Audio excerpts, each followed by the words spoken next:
Olá, começa agora o Questão de Ordem, que hoje vai debater o mês Abril Verde, campanha voltada à prevenção de acidentes e de doenças no ambiente de trabalho, já que o dia 28 de abril é o Dia Mundial da Segurança e da Saúde no Trabalho e o Dia Nacional em memória das vítimas de acidentes e doenças do trabalho.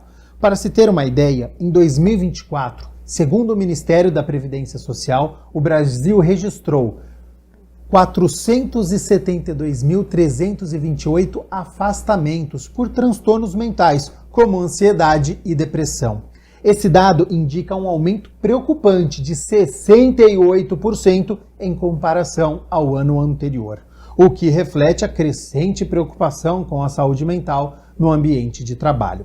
Ultimamente se fala muito em inteligência artificial, novas práticas de trabalho, sejam procedimentos e formas de organização do trabalho ou recursos, como, por exemplo, a automação de tarefas. Será que a IA pode revolucionar a segurança e a saúde no trabalho? Bom, para discutir todos esses assuntos, eu recebo aqui no estúdio a vereadora Mariana Conte, ela que é a presidente da Frente Parlamentar de Enfrentamento às Violências Relacionadas ao Trabalho. Recebo também a Marina de Siqueira Ferreira Zerbinati, que é juíza da terceira vara do TRT 15 de Campinas, gestora do Comitê Seguro e Trabalho, atua no subcomitê de combate ao assédio, no subcomitê também de equidade e combate à discriminação. E também a Kátia Carlini, que é vice-diretora regional da Associação Brasileira de Recursos Humanos. Lembrando que o debate vai acontecer, farei as interrupções apenas quando o necessário. Vereadora Mariana Conte, começo com a senhora. Muito se fala, sobre a rotina alucinante que a gente vive neste século XXI, passando horas no trabalho, horas no trânsito, fazendo muitas vezes jornada dupla, tripla. Como é que enxerga a importância deste tema, Saúde e segurança no trabalho? Seja bem-vindo ao programa Questão de Ordem. Obrigada, Gabriel. Quero cumprimentar os colegas também. É um prazer ter a possibilidade de conversar sobre esse tema, que é um tema que não é novo. É um tema que nós discutimos enquanto sociedade há muito tempo, mas é claro que ele precisa ser atualizado. Sim. Como você bem disse, nós temos aí todo um acúmulo da área da saúde do trabalhador, que em grande medida teve muito relacionado às doenças físicas, Ler-Dort, ruído, substâncias contaminadas, e a gente teve ao longo da nossa história categorias de trabalhadores que acumularam uma série de experiências, que acumularam regramentos, que acumularam, enfim, que a gente tem um acúmulo. Contudo, nós estamos vivendo uma mudança no mundo do trabalho, e isso precisa ser atualizado. Como você bem disse, a questão do adoecimento mental. Eu falava que a gente pode falar de uma epidemia de adoecimento mental, porque as pessoas estão adoecidas. Isso diz respeito à rotina, à jornada, diz respeito aos métodos gerenciais que têm sido aplicados sobre a questão do trabalho e diz respeito sobre o assédio moral, a violência que acontece no mundo do trabalho.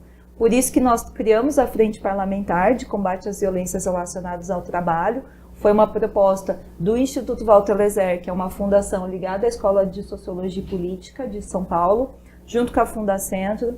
Nós temos desenvolvido um trabalho também junto ao CEREST, ao Centro de Referência da Saúde do Trabalhador, que tem um trabalho muito interessante da Rede Nacional de Saúde do Trabalhador, e nós temos discutido alguns elementos, Primeiro, a gente criou, por uma solicitação nossa à Prefeitura Municipal, um campo no 156 para que a gente pudesse receber denúncias relacionadas ao trabalho.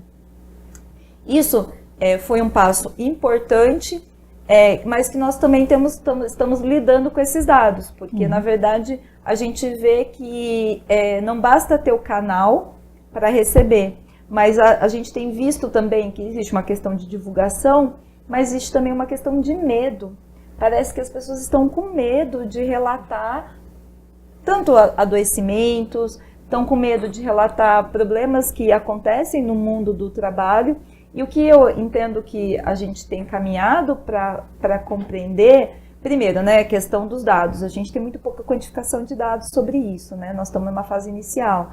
Comentava aqui antes de começar, um dos elementos que apareceu esse tema que ganhou para mim, chamou a atenção. Eu sou presidenta da Comissão da Mulher, e nós temos publicação anual do SIS-9, que é o Sistema de Notificação de Violência contra a Mulher, e o último SIS-9 apontou que o suicídio entre mulheres jovens, a notificação de suicídios ultrapassou a notificação de violência doméstica, violência física. Então, assim, isso, é claro, existe uma subnotificação, tem muita coisa que não aparece nesses dados, mas é um indício, é um alerta ali, né? É um red flag, né? Quer dizer, um sinal vermelho. Sim. Que nós precisamos estar atentos. Então, essa questão, né, de trazer esses dados, elementos que estão subterrâneos, eles são necessários, mas o que me parece que existe muito medo também. Né? Então, nós estamos caminhando para entender que o adoecimento mental e o assédio, ele está muito mais ligado a um sistema gerencial de assédio e de violências que nós precisamos tratar. E isso é uma coisa importante, porque a gente tem visto tanto da questão do trabalho em plataformas, em aplicativos, que muitas vezes não tem reconhecimento da relação de trabalho. Temos visto aqui como nós lidamos mais diretamente no serviço público, entre servidores, nas empresas que são contratadas, e a gente vê quanto mais frágil a contratação, como empresas terceirizadas, mais são recorrentes os relatos nossos sobre questões de denúncias e tudo mais, adoecimento, e mais amedrontado ficam as trabalhadoras e os trabalhadores para relatar. Então, é um problema de muito complexo, mas eu acho que assim, a gente precisa abrir essa caixa de Pandora. Né? Nós precisamos abrir, trazer à tona para que isso se torne um tema público, um debate público, e por isso também é tão importante a presença aqui, esse tema. Quero agradecer e parabenizar a TV Câmara para que a gente possa ter a oportunidade de debater esse assunto, né? É a nossa função e espero que a gente consiga contribuir com quem está nos acompanhando. Marina de Siqueira Ferreira Zerbinati, juíza da Terceira Vara do TRT de Campinas. De acordo com o Tribunal Regional do Trabalho da 15ª Região, nós tivemos um aumento no número de ações envolvendo acidentes de trabalho. Em 2023 foram 11.571 e em 2024 13.306, quase 15% de aumento. Na análise das 12 varas de Campinas, 2023 nós tivemos 886 processos diante de 956 em 2024, ou seja, 70 ações a mais. É uma situação que preocupa ou é encarada como normal, está dentro ali do que é aceitável? Seja bem-vinda mais uma vez ao programa Questão de Ordem. Muito obrigada pelo convite. É o segundo ano que eu tenho o prazer de estar aqui com vocês. Cumprimento as minhas colegas, a vereadora Mariana, Kátia também, da Associação Brasileira de Recursos Humanos. Preocupa, sim. Fazendo só um apanhado, o programa Trabalho Seguro, que tem essa campanha do Abril Verde, por isso que estamos aqui, é um mês que a gente coloca o holofote sobre o tema saúde e segurança do trabalho. E muito nos preocupa, porque falar de saúde e segurança do trabalho, e esse programa especificamente, que existe desde 2012, ele é um dos maiores que trata de tema transversal a todas as áreas do direito, que é a dignidade da pessoa humana. Então, quando a gente fala de um ambiente de trabalho seguro e saudável, a gente prevê todas as esferas da pessoa humana, desde a equidade, do meio ambiente saudável em termos, né, de saúde mental, né, a parte ergonômica. E esse aumento, ele decorre de alguns fatores. Isso é o que o nosso senso comum e de prática, e esses anos de magistratura, estou indo para 29 anos, né, de magistratura.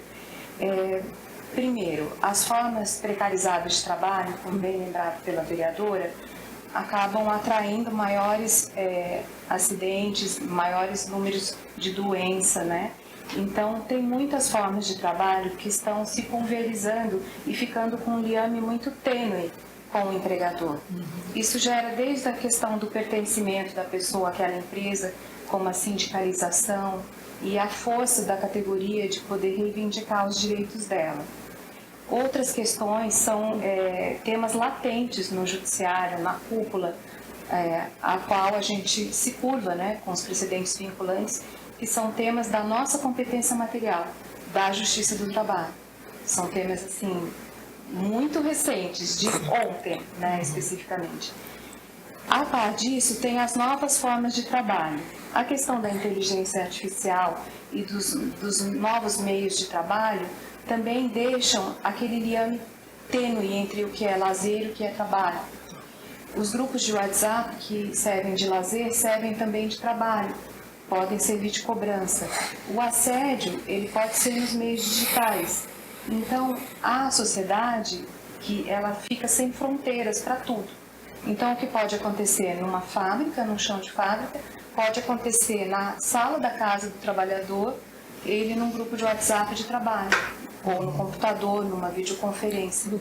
Então, isso e mais esses programas de esclarecimento, a sociedade toda, veja que tem no legislativo, né, tem nas associações, e faz parte do programa esse diálogo com todas as instituições. Isso coloca uma luz que é necessária mesmo sobre esses temas. E aí também gera a ciência daquele trabalhador e dos advogados de que tem algo a ser feito. Até um tempo atrás, a emenda constitucional 45 é que trouxe essa competência definitiva para a Justiça do Trabalho, apreciar as ações decorrentes de acidente e doença. E ao longo dos anos foram apresentados novos tipos de adoecimento, né? Mas basicamente, para introduzir o assunto, preocupa sim, e o programa tem várias ações para tentar minimizar e prevenir, que é sempre a melhor solução. Já então tem mais questionamentos para fazer diante da sua resposta, e a Mariana também, para eu não esquecer. Participa do Questão de Ordem a Kátia Carlini, que é vice-diretora regional da Associação Brasileira de Recursos Humanos. Quando nós falamos em acidente de trabalho, né, eu acho que vem à cabeça das pessoas aquele físico, né? Então, a máquina que pressionou a mão do funcionário, a perda de um dedo, uma queda brusca, né? Enfim, de fato, estes casos são os que mais preocupam. Existem muitos outros tipos de acidentes, a gente citou já a questão da saúde mental também. Como é que a senhora enxerga estes assuntos? Seja bem-vinda ao programa Questão de Ordem. Obrigada, Gabriel, pelo convite. Obrigada, a gratidão estar aqui com vocês também, viu? Um prazer.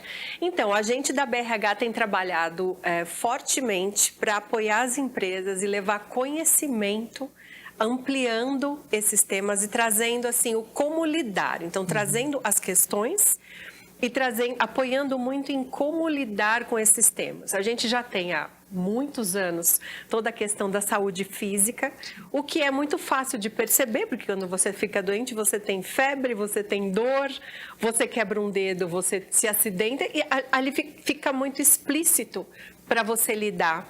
E eu até fico me perguntando, será que os casos de saúde mental aumentaram ou as pessoas estão ficando mais à vontade para procurar ajuda, ou o assunto tem vindo mais à tona e o conhecimento de que o que a pessoa está sentindo pode não ser comportamento, pode ser sintoma, está fazendo com que ela procure ajuda. Porque é muito simples, a pessoa que não está bem emocionalmente, ela automaticamente não produz bem no trabalho dela. Ela fica mais suscetível a erros, ela fica mais suscetível a não ter bons relacionamentos na equipe. Se ela ocupa uma cadeira de liderança, é muito provável que ela vai estar ali com uma dificuldade de se comunicar com o time, e isso vai trazendo com ela, vai tendo uma avaliação ruim dentro da empresa, e aí isso fica como talvez uma incompetência dela.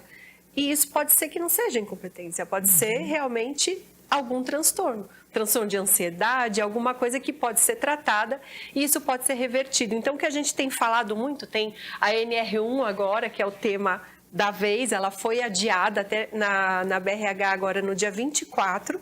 A gente vai ter na FACAMP um evento de manhã para falar sobre a NR1. E a gente vai manter este evento porque a NR1 está aí para a gente minimizar os problemas com saúde mental. Então, o foco não é a NR1, o foco é a saúde do trabalhador. Então, vamos manter para a gente ver o que a gente pode fazer nas empresas, o que a gente pode deixar de fazer nas empresas para melhorar o clima, o ambiente, porque uma saúde mental deficitária, ela cai a produtividade da empresa, prejudica os resultados da empresa, então é ruim para a empresa. Então a gente vai fazer isso focando sempre no desenvolvimento, e aí é uma crença minha, eu acho que muito do trabalho com a liderança apoia isso na saúde mental das pessoas, porque muitas vezes pode não ser o excesso de trabalho, mas pode ser a forma de comunicação, o excesso, eu brinco que é o excesso de entulho, né? Muita reunião, é muito e-mail, é muito WhatsApp, é muita informação, muita coisa, e o trabalho mesmo, 30% do tempo a pessoa está executando, o resto ela está atendendo, entre aspas, esses entulhos que surgem. Então, o que a gente pode fazer com a liderança para dar uma separada, tirar um pouco desses entulhos, a forma de se comunicar que pode denotar assédio? Muitas vezes o líder não tem consciência do impacto negativo da forma como ele se comunica tem. Então, uma comunicação mais consciente do líder de o que ele faz, o que ele se comunica, o que ele deixa de fazer, pode trazer um impacto negativo na saúde mental do trabalhador. Então, o que a gente tem trazido é esses temas à tona, trazendo teorias, cases, enfim, informação para que os profissionais das empresas possam atuar melhor. Ótimo. Para não deixar passar, na abertura, Mariana, você falou sobre a questão do medo, né? Você enxerga este medo como algo externo de como as pessoas vão reagir se eu falar que eu tô com ansiedade, que eu preciso de um psicólogo? Ou você entende que é um medo de meu chefe vai encarar como uma fraqueza, eu vou ser demitida porque vai encarar como eu tô fraca, então vão me substituir por alguém melhor? Eu acho que, na verdade, eu tento sempre entender um aspecto mais coletivo, né? Porque essa é uma questão importante quando a gente pensa no trabalho. Ninguém trabalha sozinha, né? O trabalho ele é sempre coletivo. Você sempre trabalha com outras pessoas e você produz coletivamente. Então, o que me parece é que estão tendo procedimentos que, muitas vezes, quando a gente conversa com os trabalhadores, estão vários trabalhadores no coletivo sentindo as mesmas questões, as mesmas tensões, as mesmas pressões, o mesmo estado emocional, o mesmo estado psíquico, mas que, muitas vezes, eles têm medo de relatar internamente ao próprio órgão, ou medo de relatar como, por exemplo, de recorrer ao judiciário, de recorrer a um processo enfim, porque eu acho que tem um elemento que a doutora Marina colocou, que é o elemento, a gente está num momento de fragilidade das categorias, né? Então, essa é uma fragilidade tanto em termos de uma certa fragmentação das categorias, quanto no termo da própria contratação, né? Então, quem se responsabiliza pelo contrato, vou dar um exemplo que nós estamos lidando aqui. Nós temos aí a luta das cuidadoras de crianças com deficiência no município. Elas estiveram aqui na Câmara Municipal. É um contrato terceirizado de uma empresa que a prefeitura presta serviço para a prefeitura. Elas estão relatando que elas recebem menos que o salário mínimo. Elas estão, se elas se ausentam, mesmo com atestado médico, elas perdem o vale-alimentação. Elas cuidam de crianças com necessidades muito específicas, por exemplo, criança com traqueostomia. E elas estão sendo impedidas de conversar com a família. Elas relatam que a atenção delas como é que eu vou exercer um trabalho com uma criança que é traqueostomizada, que exige uma série de cuidados e eu não posso conversar com a família. Então ela carrega a responsabilidade de prestar um cuidado e ela não pode nem dialogar com a família para saber quais são as necessidades específicas daquela criança. Então é esse tipo de tensão no trabalho que elas estão carregando. E elas vieram aqui, relataram, fizeram um processo de denúncia pública e tudo mais. Como que foi a resposta? A resposta foi que a empresa convocou as principais lideranças para comparecer no RH, e aí tem uma questão também de como as empresas lidam com isso, e, enfim, assediou porque elas tornaram público o que elas estão passando. Então, por isso que eu acho que nós estamos caminhando numa questão que existe aí um sistema gerencial, que é um método gerencial das relações de trabalho, que é na base da coação e na base digamos assim, porque eu acho que tem um equívoco, porque se tenta a todo modo tirar do trabalhador a autonomia sobre o seu trabalho. E a autonomia sobre o trabalho é um elemento fundamental, gente, porque o trabalho humano, ele é capaz de criar. E aí eu acho que tem eu acho que assim, é um equívoco tão grande, mas assim, porque você desconfia do trabalhador como se o trabalhador estivesse sempre querendo ter uma certa desconfiança, que o trabalhador está querendo sempre folgar, sabe? Tirar vantagem. Tirar vantagem. Mas assim, o trabalho é parte fundamental da nossa vida. Todo mundo quer exercer um trabalho que tenha reconhecimento, quer exercer um trabalho que tenha sentido, que tenha um trabalho que você tenha satisfação. Bom ambiente. Um bom ambiente. Então, assim, é um equívoco tão grande, porque eu entendo que os serviços poderiam, inclusive, no caso desse caso concreto das cuidadoras, o serviço delas poderia ser muito melhor, se elas tivessem autonomia para conversar com a família, para ver quais são as necessidades, para elaborar, né? Então, agora, o problema é isso, é um caso de terceirização. E elas estão recebendo um salário de fome. Abaixo do E é um salário. ciclo, né, Mariana? Porque, por exemplo, quando você não dá autonomia, por que você não dá? Porque você não confia. Por que você não confia? Porque você não capacitou. Aí você tira a autonomia porque você... Então, é um ciclo vicioso. Então, se você capacita de forma que você consiga confiar naquele profissional, que você consegue dar autonomia para ele, porque a falta de autonomia é um dos fatores da saúde mental, da falta da saúde mental. Porque ainda mais um trabalhador que é do tipo resolutivo, ele quer fazer o trabalho dele, ele fica de mão amarrada, não consegue entregar o melhor, e aí a saúde mental dele vai começando a ficar desestabilizada. Então é um ciclo, né? Que as pessoas, eu tiro a autonomia porque é muito mais simples. Poxa, muito mais simples é você capacitar, comunicar e deixa que a pessoa seja autônoma, né? E eu acho que tem um elemento que a gente estava falando sobre a questão do adoecimento mental, mas também tem uma questão do acidente físico, que eu tenho ouvido muito, e que eu acho que é uma questão contemporânea também, que são os trabalhadores entregadores de aplicativo. Porque, assim, eu participei de alguns eventos, teve o break dos apps, eu estive lá para conversar com esses trabalhadores eles estão se organizando em várias cidades, e aqui teve uma manifestação lá na Praça da Concórdia, no Campo Grande. E o relato que eles colocaram é isso, assim, eles saem de casa, não sabem se voltam, porque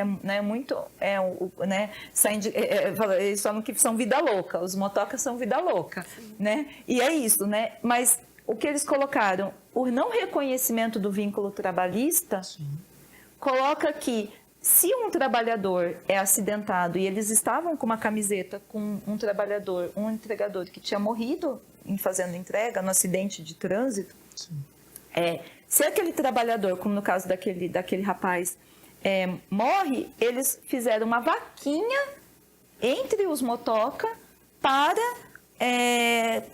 conseguir prestar auxílio para a família, por conta do enterro, por conta de todo o processo, porque não existe reconhecimento do vínculo trabalhista. E aí entra também a questão dos aplicativos. O Gabriel mencionou a questão da inteligência artificial. Eu acho que a tecnologia, ela poderia, não acho que nós não temos que ser anti-tecnologia. A tecnologia poderia nos auxiliar. Agora, o uso que se faz da tecnologia, aí é uma questão que extrapola a tecnologia. Aí é uma questão social e política, né? Então, o uso do emprego por plataformas, ele exige também, e aí eu acho que é um passo que nós temos que dar enquanto jurisprudência e tudo mais, do reconhecimento, né? E da própria remuneração, porque um elemento, por que aqueles trabalhadores estão muito sujeitos a acidente de trabalho? Porque eles andam que nem, né? Mas por quê? Porque tem um acelerar. Ganha por entrega. Ganha por entrega. E aí, quanto mais... E assim, a remuneração é muito baixa. Para fazer valer a pena num dia, você tem que fazer tantas entregas. Aí tem a questão, né, do tempo. E das notas. Porque assim, você que pediu a entrega ali, você tem que dar uma nota. E aí, dependendo daqui, você tem várias formas de cancelamento dos entregadores. O próprio aplicativo cancela. Então, você fica refém. Nesse caso, também não tem autonomia. Porque você fica refém do controle de um aplicativo. E aí, eu fico imaginando como é que é, inclusive para recursos humanos, porque no caso não tem nem recursos humanos. Quer dizer, deve ter, né? O iFood tem os seus recursos humanos lá. Mas, assim, no caso, o controle sobre aqueles trabalhadores é um controle feito pela inteligência artificial. Então, é um cenário que é muito sério. Eu acho que tem os indícios que estão aí, nós estamos aprendendo a lidar com isso. O que eu acho que é preciso, a gente precisa levar a sério e dar voz para essas categorias, para que essas categorias também apresentem qual é a realidade e como que a gente pensa mudanças legislativas, mudanças organizacionais, mudanças para que a gente possa ter o fortalecimento de si enquanto categoria e adaptação para garantir direitos e garantir um trabalho seguro, sem adoecimento e sem acidentes. Né? Marina, 2 questionamentos. Deste medo que a Mariana Conte citou, o tribunal tem essa imagem de subnotificações que em muitos casos acabam não chegando ao tribunal? Provavelmente sim. O que a gente tem a dizer a respeito do medo na prática do diálogo com as empresas, o Trabalho Seguro promoveu algumas visitas, né? As que eu me lembro da época que eu estava na gestão, a Azul, Companhia Aérea, Hyundai, e essas grandes empresas têm programas como se fosse uma ouvidoria. A Azul tem, esqueci o nome do programa, mas que a pessoa faz uma aferição do grau de estafa e tudo isso. Isso é importante. É gestão de fadiga. Gestão de fadiga, porque o empregador, e quando chega no judiciário, a gente vai verificar o cumprimento dos deveres, né, do contrato, da Constituição. Então, o empregador, é dele o dever de deixar tudo conforme, desde a saúde mental, econômica e tudo. E quando a gente se depara no judiciário com o acidente já ocorrido ou a doença, a gente vai para a questão reparatória. Mas o que a gente busca nesse programa é a prevenção. E aí é uma oportunidade também do juiz sair da postura inerte dele, que é típico do juiz, que ele só recebe a ação, ele não tem o poder de investigar, mas no programa Trabalho Seguro ele sai do gabinete e se coloca à disposição da sociedade para levar esses conceitos, para chamar. Então, todos os seminários, a partir de dezembro de 23 para cá, a gente trouxe a questão dos motoboys, veio um ortopedista de São Paulo, que diz que 90 e tantos % dos casos das urgências são de acidentes com motocicleta. Em abril do ano passado, teve sobre agrotóxico, que tem a ver com a Agenda 2030, com a questão climática e o meio ambiente de trabalho, né? E todas as repercussões. Também falamos de questões, de propostas do legislativo para o trabalho por aplicativo, né? Desde Uber, iFood. E esse ano agora, dia 4, a gente falou do serviço de cuidados com a professora Regina Estela Vieira e falamos também da NR, das novas formas de trabalho, o desembargador Homero. Isso tudo traz à tona, por exemplo, esse serviço de cuidados, ele é invisível. É uma definição, houve até um seminário no TST em 23, ver o invisível. Então ele tem um recorte de gênero, que ele é predominantemente executado por mulheres, e de raça, mulheres negras. E ele muitas vezes é sem o registro, então ele é sem qualquer reconhecimento dos direitos que poderiam preservar uma dignidade mínima, e também é um ambiente propício para assédio. Tanto que no combate ao trabalho infantil, ele está na lista, o trabalho doméstico é catalogado como uma das piores formas de trabalho, né? Então a gente entra em várias faces, né? E essa questão do medo de fato aparece, tem a questão do estigma, do transtorno mental. E eu acho que com o tempo, até porque tem aumentado as demandas, as coisas vão tirando esse peso, pelo menos. As pessoas têm falado mais. Os próprios peritos têm se especializado mais, porque é uma perícia diferenciada, perícia de cunho psiquiátrico, porque é uma entrevista mais demorada, ele tem que levar em conta todos os fatores extralaborais, porque quase 100% dos casos são de concausa. É uma causa externa ao trabalho que vem com agravamento do trabalho. Isso não retira a responsabilidade do empregador, mas tem que ter uma investigação mais apurada do perito. Segundo questionamento, na sua primeira resposta, quando você falou sobre a questão dos trabalhadores que estavam pedindo os vínculos, na minha cabeça veio exatamente a resposta da Mariana Conte sobre os trabalhadores por aplicativo, iFood. É plausível dizer que este aumento que nós tivemos de 2023 para 2024 é uma conscientização dos trabalhadores que estão judicializando e buscando este vínculo? Eu não tenho como fazer essa ligação, mas que de fato há muitas ações, nem sempre elas abordam acidente e doença, mas pedem o vínculo. E no momento nós não temos uma coisa de repercussão geral, vinculante, especificamente sobre isso. Há um processo afetado no Supremo Tribunal Federal, mas ele ainda não foi julgado pelo plenário. O que há são algumas decisões que há interpretações, visões distintas, em que tudo leva para a incompetência da Justiça do Trabalho. A própria Justiça Estadual já aprecia algumas ações de trabalhadores por aplicativos no caso de bloqueio. Eu sei porque a gente tem contato com as pessoas do TJ, por exemplo, tem desembargadores que relatam, que já julgam como se parceiros ou prestadores de serviços autônomos fossem. O próprio trabalhador opta por ajuizar na justiça comum. Então, até que sobrevenha ou uma decisão vinculante ou um projeto de lei que esteja valendo, porque ainda não há alguns na Câmara,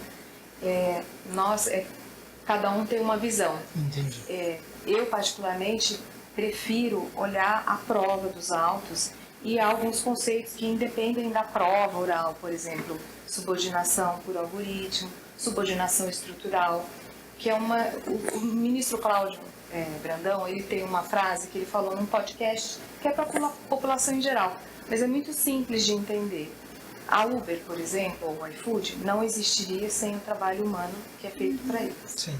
De outro lado, o trabalhador, se não tivesse a plataforma da Uber, não poderia ser Uber com o carro dele fazendo as corridas pelo aplicativo. Então, é intrinsecamente ligado um ao outro. Não há uma autonomia que um possa ser Uber sem a Uber e a Uber não existe sem ele. Sim. Então, muito da minha visão parte desse pressuposto. E aí o caso a caso vai dizer a prova. Isso até que venha alguma coisa vinculante. Aí, como boa política judiciária, a gente se curva. Kátia, essa é uma dificuldade para o RH trabalhar com as empresas que não entendem este vínculo com os funcionários? O RH é a área que cuida dos vínculos. Então, se é uma empresa que não tem os vínculos, não tem por que ter um RH. Então, vou dizer que uma empresa por aplicativo, eles têm o RH para cuidar de quem é da empresa, é contratado. Então, o pessoal do marketing, o pessoal do comercial, do desenvolvedor de produtos, mas eles não cuidam dos motoristas parceiros, por exemplo, os entregadores parceiros. Então, o que a gente tem visto hoje, o que a gente tem estudado muito, é o que fala, é o futuro do trabalho e as novas formas de trabalho, os novos modelos de trabalho. Então, como que as empresas estão lidando para conseguir se adaptar e ter a legislação acontecendo, mas com novos modelos que estão sendo demandados até pelo próprio trabalhador. Então, é isso hoje é o que a gente está estudando muito. Como é que vai ser no futuro? Quais profissões que a gente tem hoje que não vão existir mais? Quais profissões que não existem hoje que vão existir no futuro? E como que essas pessoas vão querer ter o vínculo com a empresa? Então, muito assim, teve um movimento há uns 2 anos atrás dos profissionais de tecnologia não quererem ser contratados no regime CLT. Porque eles gostariam de trabalhar em várias empresas, eles atendiam empresas até na Europa, enfim, nos Estados Unidos. Então, eles não queriam ser contratados no modelo CLT. Mas como é que você faz isso para atender a necessidade desse profissional que era, no momento, um profissional escasso no mercado? Então, a gente estava meio que refém das necessidades dele para poder ter o profissional trabalhando na empresa. e atendendo à legislação. Então, assim, foi um desafio. Hoje já melhorou um pouco isso, a gente já não está mais com tanta escassez, muitos profissionais se formaram, enfim, então hoje a gente está melhor, mas os novos modelos de trabalho estão aí, a gente vai precisar ver como é que vai se adaptar a isso. Tema muito atual, se você digitar no Google agora, Marina, pejotização, tá parado no STF também, né, essa questão. Chega muito no TRT também esse tipo? Todos os dias, e a decisão de ontem ainda não foi oficialmente publicada e não chegou a nós até o momento. Hoje houve uma sessão e aí a gente debateu antes de iniciar, né, a votação, e por hora nós mantivemos, porque ainda não chegou uma comunicação oficial. Tudo que se tem, que eu tive pelo menos, foi notícia de imprensa, Instagram, né? Sim. Mas eu acredito que depois do feriado já deva chegar, né? E se for isso mesmo, a gente vai suspender tudo até que seja julgado, né, o tema proposto, né, cujo relator é o ministro Gilmar Mendes. Isso. Mas chega muito. Chega muito porque são as novas formas de trabalho, novos nomes, talvez, de formas antigas de trabalho, né? Desde que eu comecei a estudar para o concurso para a Justiça do Trabalho, uma das coisas mais importantes era o contrato de emprego, o vínculo empregatício, e faz parte o básico do básico, o juiz entender o que é o contrato realidade, porque são contratos mais, assim, informais. A Justiça do Trabalho, ela é oral, ela faz as provas por testemunha, ela dificilmente vai ter tudo muito documentado, né?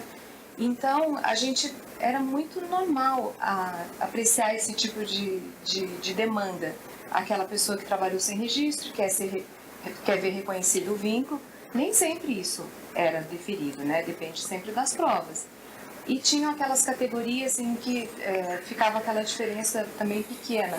Os representantes comerciais autônomos, os corretores de imóveis, e esses são os que são pejotizados, né?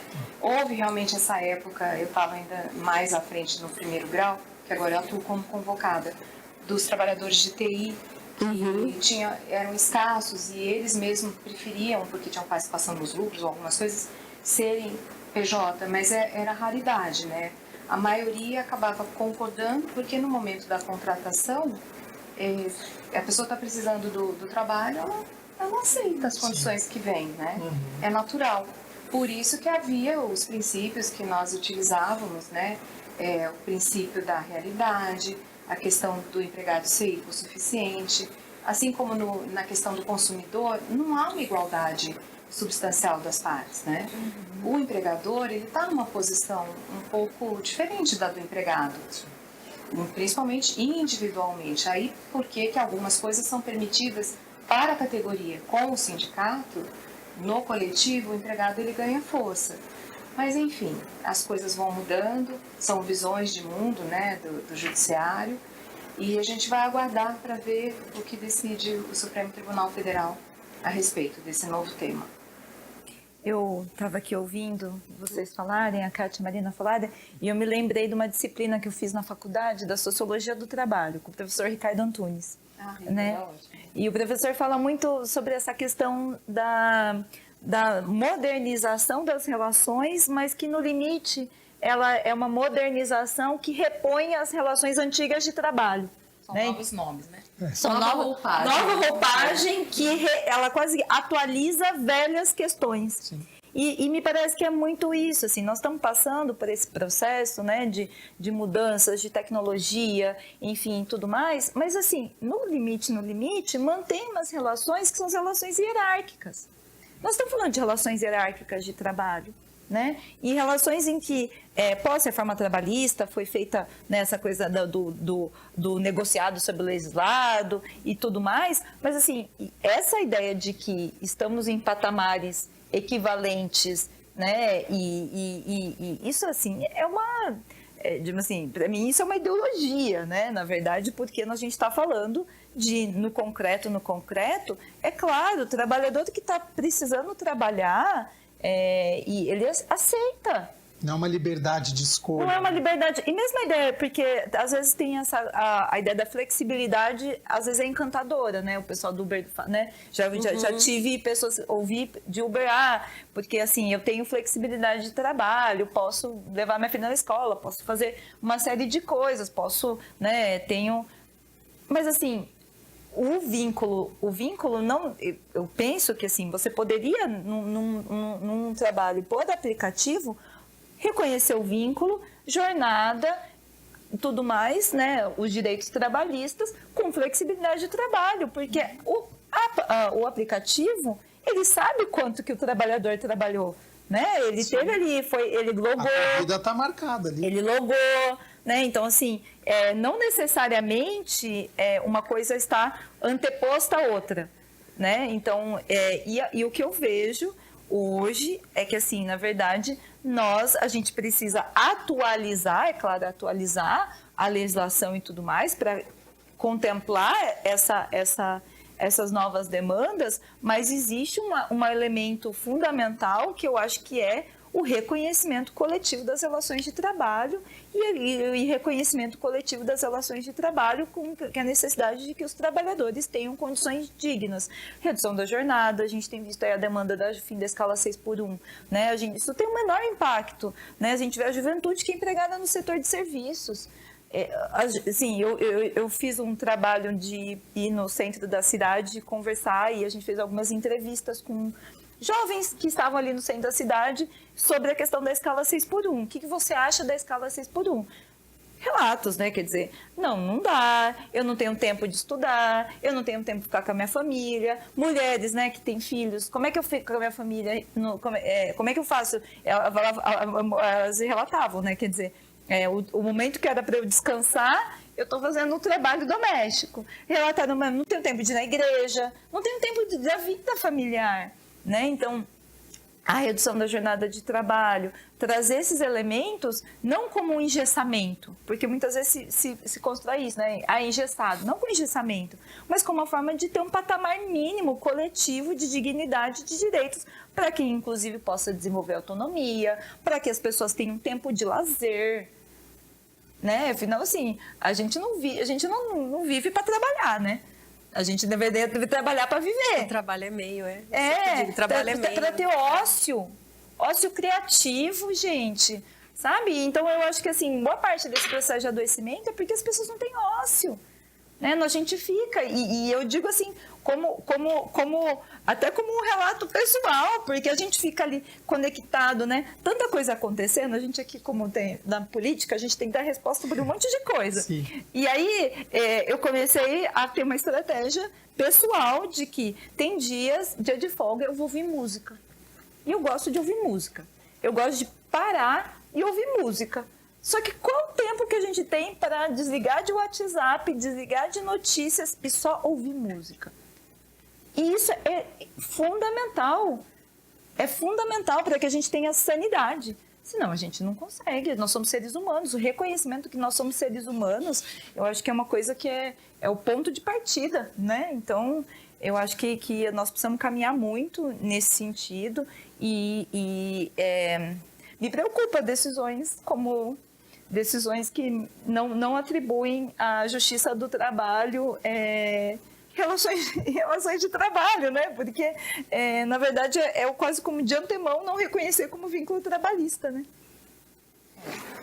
O que eu acho que une, só me permite uma parte, o que a Mariana falou e a Kátia falou também, é a questão da dignidade da pessoa humana. Tudo isso poderia até não ter o vínculo, mas deveria ter um patamar mínimo civilizatório de preservar um trabalho decente para esses aplicadores.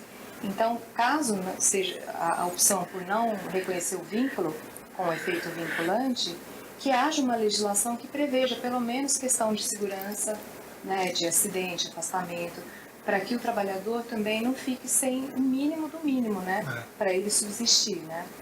E tem muitas reclamações, né, de acesso à água, acesso a banheiro, local para descanso. Agora, com a emergência climática, o calor. Você pensa assim, a gente está vivendo um cenário de emergência climática. Uma parcela desses trabalhadores trabalham na rua.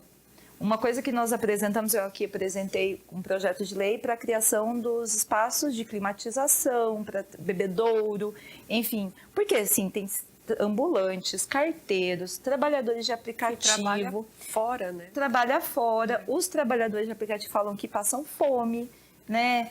Até teve aquele vídeo que viralizou na época da pandemia, né? Que o rapaz falava, né? Você não sabe o que é tá entregando você com fome e tá nas costas a comida, você sentindo o cheiro da comida. Então, assim, como é que você faz? Você precisa ter espaços. Isso também é uma questão que a gente precisa ter responsabilidade pública. E aí é uma responsabilidade pública e urbanística, né? Nós estamos vivendo, por exemplo, questão da onda de calor nas escolas. Chega relatos de professoras, estudantes, cozinheiras, as cozinhas, porque é muito quente. As escolas não estão adaptadas, elas estão adaptadas em termos de arborização, de prédio, de ventilação. Então, tem relatos, por exemplo, de cozinheiras que desmaiaram em escola por conta do calor. Então, é uma série de coisas. Com o momento, eu participei, né, no Ministério Público do Trabalho de uma palestra sobre a questão da emergência climática, e essa questão do calor foi muito tratada, né? Mas acho que assim, a questão do calor é uma delas, né? Mas tem outros elementos da emergência climática, né? A questão do sol. Recebemos muitos relatos, por exemplo, de carteiros, por exemplo. Carteiros, eles têm muito problema com questão de câncer de pele, com pneumonia, porque fica submetido à variação. Tem uma demanda antiga dos carteiros, que é eles fazerem a triagem à tarde e a entrega de manhã. Só inverter o sistema já preservaria, porque, gente, você sai no sol 2 horas da tarde, meio-dia, você frita. Sim. A verdade é essa, hoje não tem mais condição, porque esse é o cenário que nós estamos vivendo. Ou mesmo questão, né, das mulheres, especificidades das mulheres também, né? Quer dizer, nesse cenário de emergência, com acúmulo do cuidado. Sala de amamentação. Tem várias questões que atendem à Agenda 2030, né? Tanto da inclusão como essas questões climáticas. Tem um dado, eu não vou saber ao certo, mas parece que 13 mil trabalhadores morrem em face do calor excessivo. Depois eu confirmo esse dado, que foi quando eu fiz uma pesquisa o ano passado, para falar sobre os efeitos. O tema do biênio, do GTRIM Nacional, que é um grupo de trabalho interinstitucional, é mudanças climáticas e efeitos nas relações de trabalho. E o tema do biênio do trabalho seguro em geral é saúde, segurança, universalização para todos, que é justamente para esses precarizados, serviços de cuidados. O ano passado era democracia e inclusão. Então, esses temas, eles dão um mote aos assuntos que a sociedade vem debatendo, e para trazer toda essa questão da prevenção. É um programa bem, assim, eu fico encantada com ele, gosto muito de fazer parte, porque ele abraça várias outras frentes, né, como os outros comitês, né, de combate ao assédio, de equidade, não discriminação. Exato. A questão que, eu não sei se foi a Kátia que falou, do gestor, a gente enfrenta muito a questão dos protocolos de julgamento em perspectiva, por exemplo, de raça e gênero. Tem uma decisão que ficou para mim muito marcada. Era uma professora de escola municipal e, num tom de aconselhamento, o superior hierárquico dela chama atenção dizendo que ela era muito severa, para ela tomar cuidado, porque sendo mulher e com a cor que ela tinha, ela só ia conseguir ser babá. E isso, óbvio que o município foi condenado, independentemente da intenção do agente, é racismo. Assim como outras questões têm aparecido. Já houve 2 casos na Câmara, um eu fui relator, o outro eu estava compondo, do racismo recreativo, aquela coisa da brincadeira.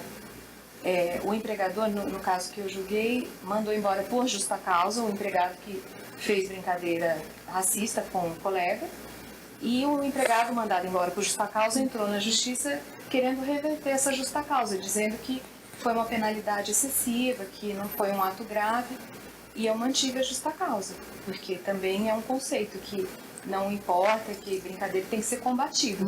E aí a gente invoca tanto o protocolo quanto as convenções internacionais. Programa bom, programa com muitas informações. Eu já encerrei o meu tempo, já recebi aqui, mas eu vou fazer só mais uma pergunta só para a Kátia. e depois eu já pego as considerações finais e aí vocês podem também falar sobre este assunto. Porque muito tem se falado, a gente está falando sobre essas atualizações, né, sobre a pejotização, enfim, mas tem se falado também sobre conflitos de gerações. A chamada geração Z está entrando no mercado de trabalho agora, os nascidos a partir de 95 ou 97, com os millennials, com a geração Y, os nascidos a partir da década de 80, e até com gerações anteriores, tudo isso no mercado de trabalho. E que os jovens estão com outras expectativas no mundo corporativo. Então, de um lado, eles estão sendo taxados aí de mimados, descompromissados. Do outro lado, a justificativa é que eles têm os seus propósitos, buscam empresas ligadas à sustentabilidade, à diversidade. Quero saber qual que é a sua análise, Kátia, se sempre tivemos conflitos de gerações ou agora está mais evidente, por isso muitas pessoas também acabam ficando doentes, não se enquadram aí neste mercado de trabalho, são afastadas do trabalho ou mesmo acabam saindo do emprego. Gabriel, esse tema é lindo, porque eu acho que é a primeira vez que nós temos tantas gerações coexistindo no mercado de trabalho. Então, nós temos os baby boomers ainda ali trabalhando, muita geração X, eu sou X, muita geração Y, e agora geração Y millennials, né? E agora a geração Z entrando no mercado de trabalho. E é tão interessante porque, assim, eu brinco que a geração Y sofreu bullying, porque foi na época que a gente começou a estudar essa questão geracional e a geração Y estava entrando no mercado, com foco na carreira, crescimento rápido, queria ser líder, né? E era uma geração muito acelerada. E agora a gente está repetindo o bullying com a geração Z. Então, o que nós temos feito hoje é muito entender as prioridades e o perfil de cada um. Por quê? Porque você é um gestor ou se você é um colega, você tem que coexistir com pessoas diferentes, que valorizam coisas diferentes e que têm motivações diferentes. Então, eu acho que é essa a beleza. Porque a gente tá ouvindo dizer muito assim, porque a geração Z não quer trabalhar, eles não querem nada. Eu não concordo com isso. De verdade, eu não concordo. Eles não querem ser liderados da forma como os líderes que estão hoje trabalhando lideram. Porque a geração Z não aceita a falta de autonomia, a geração Z não entende o que é hierarquia, eles não aprenderam isso na escola. A gente cantava o hino, a gente levantava para o professor entrar, não sei vocês, a gente levantava, né? Porque a gente entendia aquela questão da hierarquia, a gente aprendeu o que era hierarquia. A geração Z não, para eles não importa. Eu trabalhava na companhia aérea, era interessante porque tem uma questão de hierarquia muito forte na companhia aérea, o comandante, depois o chefe de cabine e tal. E aí você contratava comissárias novas e elas não entendiam por que algumas coisas eram como eram. Por quê? Por causa da hierarquia que existia. Então, hoje, a geração Z não entende isso. E aí eles entendem. Outro dia eu estava conversando com uma pessoa que era do meu time e ela falou, ela estava saindo para ir ser trainee numa outra empresa. E ela falou, se despediu, né? Falou assim, se eu posso deixar alguma coisa da minha geração para vocês tratem o trabalho como trabalho. O trabalho não é a vida de vocês. O trabalho é um trabalho, é um meio. E aí a gente vem daquela questão, não, porque tem que vestir a camisa. Eu gosto disso, a gente ama. E a geração Z veste a camisa da empresa, desde que a camisa que ela veste por baixo, que é a dela, combine com a da empresa. É isso. Então, a gente vai ter que aprender a liderar diferente a geração Z. Eles são nativos digitais, eles vão ensinar muito a gente. Eles já sabem mexer com IA desde o colégio. Então, a gente vai aprender muito com eles. E a gente que veio de uma geração que ouviu CD, que ouviu fita cassete, que não tinha internet. Sim. Então, eu acho que a gente também tem muito o que aprender com eles e muito o que ensinar. Eu acho que essa é a lindeza desse tema, assim. É a diversidade. Eu acho que aí, sim, é a diversidade na prática, a diversidade cognitiva, que assusta, mas é libertador ao mesmo tempo. E que eu vou ter que fazer uma segunda parte deste programa, porque tem muitos assuntos ainda para poder abordar. Mariana Conte, muito obrigado novamente pela disponibilidade do seu tempo, ter participado do Questão de Ordem. Já faço um novo convite, então, para você retornar, para falar sobre esse e outros assuntos, e fica aberto aí para suas considerações finais. Olha, até puxando o gancho, né, quer dizer, eu acho que existe essa questão, as coisas elas mudam, né? O processo muda. Muitas vezes as mudanças elas são subterrâneas, não aparecem de imediato, mas elas têm processos em mudança. E eu acho que muitas vezes existe um discurso de um apego com o passado, que o passado era melhor, que isso é a armadilha do conservadorismo, né? E eu sempre falo assim, eu fico sempre bem atenta e de ouvido aberto para o que as novas gerações estão falando, porque a gente precisa aprender para que a gente não fique apegado com o passado. E eu tenho visto isso, por exemplo, quer dizer, gerações que não aceitam o racismo, não aceitam o machismo, e até trazendo aqui, porque nosso trabalho aqui enquanto parlamentar feminista de esquerda, né, numa Câmara majoritariamente masculina, nós aqui, às vezes eu falo assim, a gente aqui parece patinho fora d'água, né? Porque o que a gente está falando, aí é briga, é treta, é assim. Mas aí você sai na rua e essas pessoas, eu vejo meninas vêm me abraçar, obrigada pelo que você está fazendo. Estamos juntas. Então, assim, quer dizer, queremos ou não, nós estamos representando o anseio de tanta gente que que quer combater o machismo, que quer combater o racismo, que quer combater a LGBTfobia, que quer estar atento para as questões do mundo do trabalho, que quer garantia de direitos, que quer um debate mais robusto sobre emergência climática, sobre tantos temas, né? Então, eu vejo assim, que existe aí eu acho que a gente está num momento meio que de uma transição, sabe? Uma transição, e eu acho que o novo sempre vem. E é isso que eu aposto, é isso que nos coloca assim, eu acordo todo dia e falo assim, vamos lá, vale a pena, vamos que vamos, porque as coisas, elas podem mudar e devem mudar. Então, eu queria deixar essa mensagem de esperança que o novo sempre vem. Doutora Marina de Siqueira Ferreira Zerbinati, juiz da 3ª Vara do TRT de Campinas, também muito obrigado por novamente ter aceito o convite, ter vindo no nosso estúdio. Já faço um novo convite para a senhora retornar até aqui e fica aberta aí para suas considerações. Primeiro, agradecer pela oportunidade. Eu também fico com uma esperança e boas motivações para continuar. Eu tenho muito prazer e muito orgulho de pertencer ao Judiciário Brasileiro, especificamente ao Tribunal aqui de Campinas, segundo maior do Brasil, né? E é o único que é fora da capital. O nosso tribunal, ele sempre levou muito a sério esses programas de prevenção. E ele dá muitas oportunidades. Veja, estou em várias frentes. E ele mistura, já tem um espaço cultural, há muitos anos eu herdei a curadoria, agora eu divido com um colega desembargador. É uma galeria de arte. Isso é só um detalhe, que eu estou desde 2015. Só que com essa participação em novos programas, a gente começou a fazer uma interseção. Então, a saúde mental de setembro passado, nós trouxemos uma psicanalista, artista plástica, que vai expor agora, a Sônia Novaes, Rezende, que falou sobre o sofrimento em Frida Kahlo, para tratar da prevenção ao suicídio. Tem um projeto da escola que discute filmes e livros.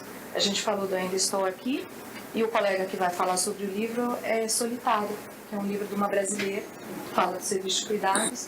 Então, assim, é um universo em que a gente pode realmente tentar fazer justiça para que um dia as pessoas tenham, de fato, um trabalho digno, decente, e que elas sintam satisfação com o trabalho que elas desempenham. Ótimo. Kátia Carlini, vice-diretora regional da Associação Brasileira de Recursos Humanos, também muito obrigado pela disponibilidade do seu tempo, ter vindo aqui nos nossos estúdios. Tenho certeza que de grande valia para o nosso telespectador. Já faço um novo convite para retornar e fica aberto aí para as considerações finais. Um prazer estar aqui. Muito obrigada ouvindo elas aqui, mulheres incríveis que têm muito conteúdo para trazer. E para mim é um prazer porque eu trabalho em prol do desenvolvimento humano.